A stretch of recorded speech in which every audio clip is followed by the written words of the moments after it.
கையில் சரி இன்னைக்கு எபிசோட் எப்படி போகுது நடக்கும் அப்போ இன்னைக்கு எபிசோட் என்ன காட்டுறாங்க. கையில் இல்லைன்னு நினச்சி எம்பே ஃபீல் பண்ணி உட்காந்துருக்காங்க. இதை மூர்த்தி பார்த்துடுறாங்க. உடனே மூர்த்தி வந்து கையில் பார்த்து கேட்குறேன், என்னாச்சு கையில், ஏன் நீ டல்லாகவே இருக்க, உன் மனசில் அப்படி என்ன சோகம் இருக்குன்னு சொல்லு கையில் அப்படிங்கிறாங்க.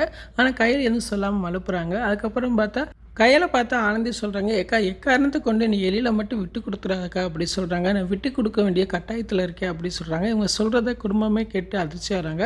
உடனே ஆனந்தி கேட்குறாங்க, என்னாச்சுக்கா, என்னக்கா சொல்கிறேன், எனக்கு ஒன்றும் புரியல அப்படிங்கிறாங்க. உடனே கையில் வந்து அப்படி சொல்ல, யாருக்கா விட்டு கொடுக்க மாட்டேன் அப்படின்னு சொல்ல வந்தேன் அப்படின்னு சொல்லி மழுப்புறாங்க.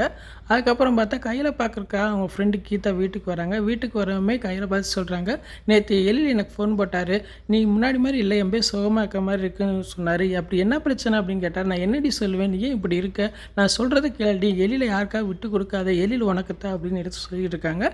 இன்றைக்கான வெப்சைட் இப்படி தான் போகுது. ஃபுல் வீடியோ பார்த்துட்டு பேசுவோம். இந்த வீடியோ பிடிச்சா முடிக்கலை எடுத்துகிட்டு மறக்காமல் சப்ஸ்கிரைப் பண்ணுங்கள். தேங்க்யூ.